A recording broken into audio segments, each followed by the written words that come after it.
राधे राधे, हरे कृष्णा। मैं हूं आपके साथ प्रियंका तिवारी और स्वागत करती हूं आप सभी का आज के इस नए वीडियो में। जैसा कि नवरात्रि चल रही है तो नवरात्रि में अष्टमी के दिन किया जाने वाला महा उपाय बताने जा रही हूं, जो कि विशेष तौर पर महिलाओं के लिए है और कुंवारी कन्याएं भी कर सकती हैं जिनका विवाह नहीं हो रहा है, देरी हो रही है, तो अच्छे वर की प्राप्ति के लिए। महिलाएं जो पति की लंबी आयु चाहती हैं, जो पति प्रेम चाहती हैं, क्योंकि इस दुनिया में पति प्रेम से बढ़कर कोई दूसरी चीज और नहीं है। ठीक है, सबसे बड़ा उपहार होता है पति का प्रेम पा लेना। ठीक है, और इस समय की समस्या भी सबसे बड़ी यही है कि पति पत्नी में झगड़ा बहुत ज्यादा उत्पन्न होता है और कलह मची रहती है, आपस में अनबन बहुत ज्यादा होती है। तो उन महिलाओं को जो अपने दाम्पत्य जीवन में मिठास लाना चाहती हैं, खटास दूर करना चाहती हैं, तो उन्हें इस उपाय को तो जरूर से करना चाहिए।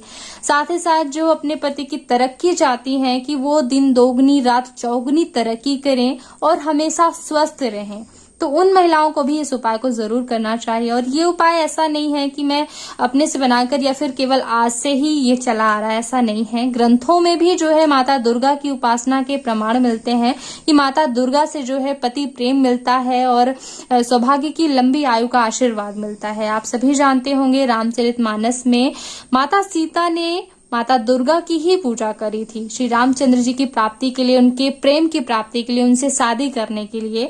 तो जब उन्होंने, जैसा कि चौपाई भी है, जय जय गिरिवर राज किशोरी, जय महेश मुख चंद्र चकोरी, इन चौपाइयों के माध्यम से माता सीता ने दुर्गा जी की पूजा करी थी और प्रसाद स्वरूप जो है, आशीर्वाद स्वरूप उनका पुष्प जो है माता सीता के ऊपर गिरा था।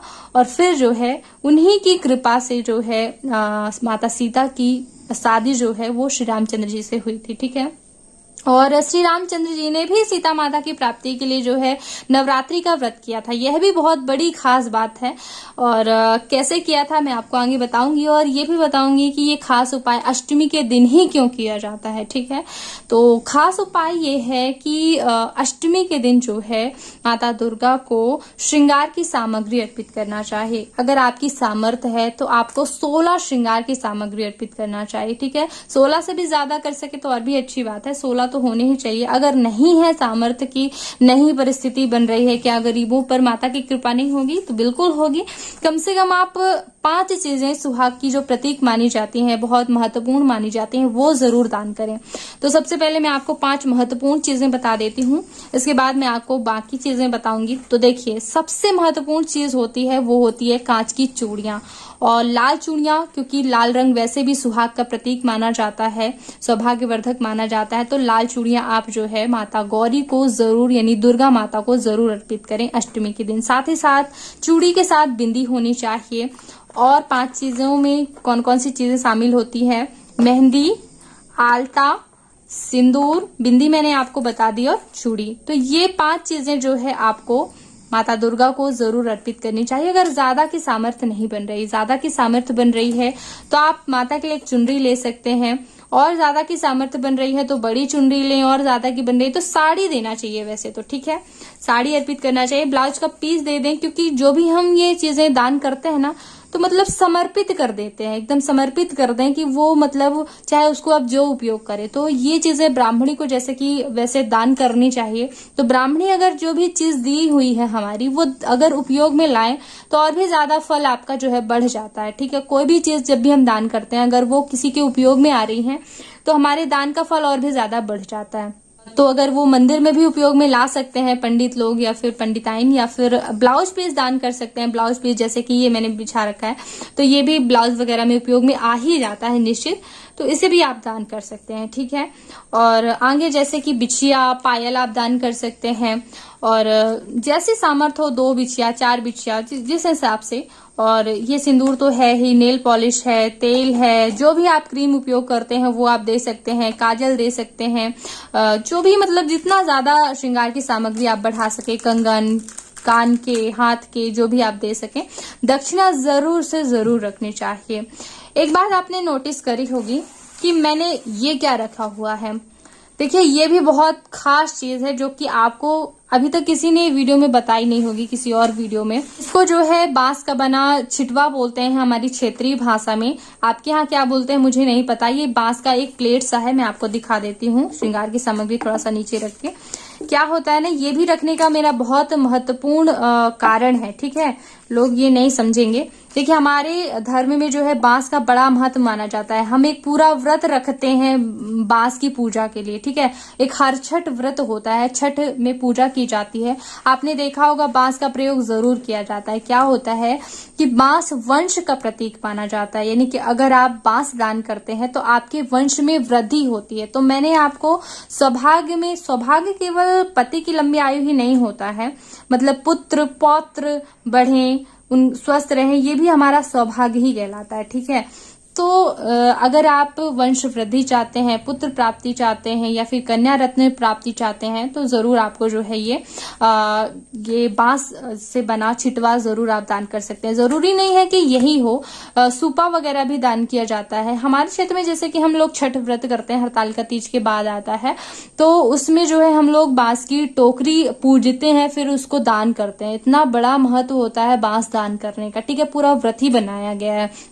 और बिहार में जो लोग जो है सूर्य देव की पूजा करते हैं, छठ व्रत रहते हैं, वो भी मतलब बांस को पूजते हैं। और ये जो है ये विशेष तौर पर जो गोल गोल है ना, तो ये तीजा के लिए बनाया जाता है। हमारे यहाँ ये हरतालिका तीज व्रत में बहुत ज्यादा बिकता है, इसे लोग खरीदते भी हैं। इसमें ही हम लोग श्रृंगार की सामग्री रख करके और पंडित जी को दान करते हैं। तो ये महत्व है बांस का कि बांस से जो है वंश वृद्धि होती है, तो इसको दान किया जाता है। तो इस पे रख करके आप दान कर सकते हैं, नहीं है तो ब्लाउज पीस के ऊपर रख करके भी दान कर सकते हैं। ऐसा कोई नियम नहीं है, ये हमारे पास होता है, इसलिए हमने यहाँ पे रखे और आपको इसकी जानकारी विशेष तौर पे दे दी है।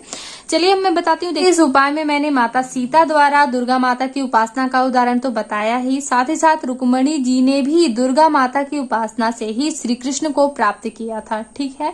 तो अच्छे वर की प्राप्ति के लिए भी जो है ये दान या फिर पूजा माता दुर्गा की बहुत ज्यादा महत्व रखती है। तो जिन कन्याओं का विवाह नहीं हो रहा है वो भी ये सुहाग सामग्री दान कर सकती हैं। अब वो ये ना सोचें कि हम सुहागन नहीं है तो सुहाग सामग्री क्यों दान करें। ये सुहाग सामग्री माता दुर्गा के लिए है, माता दुर्गा को प्रसन्न करने के लिए है, ये आपके लगाने के लिए नहीं है, ठीक है।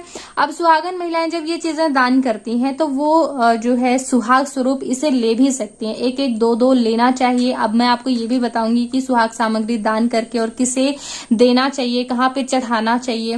देखिए, ये प्रश्न तो तब आता है जब हम घर में कलश स्थापना अगर नहीं कर रहे हैं तो फिर कहाँ चढ़ाना चाहिए। कई लोग घर में चढ़ाते हैं सुहाग की सामग्री अष्टमी के दिन, लेकिन वैसे सभी महिलाओं को चढ़ाना चाहिए। तो उनको जैसे कि दुर्गा माता हर क्षेत्र में विराजती हैं, हर कॉलोनी में आजकल जो है दुर्गा माता की स्थापना की जाती है।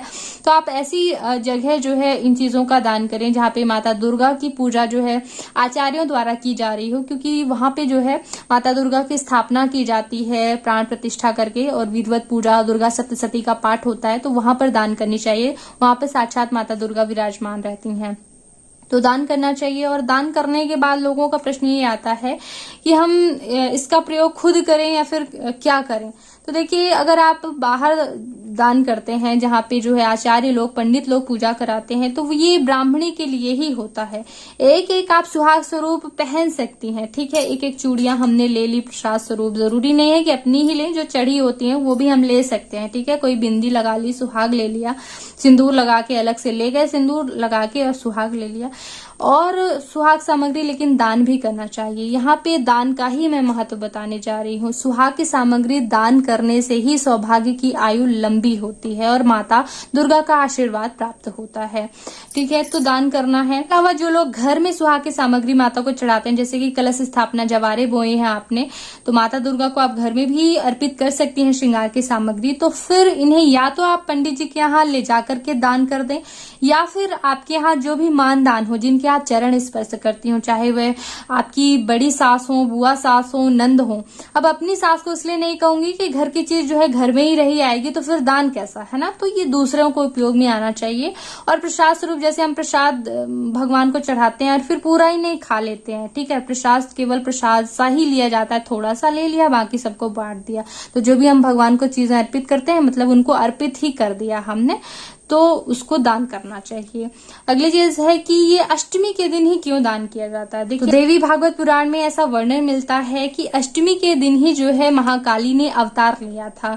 जैसे कि दक्ष के घर में माता ने अपना शरीर भस्म कर दिया था अग्नि में, तो वहीं पर जो है अष्टमी के दिन ही उन्होंने अवतार लिया था। ठीक है। दूसरा चीज है कि श्री रामचंद्र जी ने भी जो है नवरात्रि का व्रत किया था माता सीता की प्राप्ति के लिए। जब उनसे विरह हो गया था, उनका जो है हरण कर लिया था रावण ने, तब रामचंद्र जी ने भी नवरात्रि का व्रत किया था। तो उनको भी जो है दर्शन माता दुर्गा ने अष्टमी के दिन ही दिए थे और कुल देवी का पूजन अष्टमी के दिन ही किया जाता है। अष्टमी का दिन विशेष तौर पर बहुत ज्यादा महत्व रखता है। अगर साथ ही साथ ये भी है कि अगर नवरात्रि के 9 दिनों का आप व्रत नहीं कर पाते हैं तो सबसे महत्वपूर्ण अष्टमी का दिन बताया गया, उस दिन अगर आप व्रत करते हैं तो भी आपको उत्तम फलों की प्राप्ति होती है।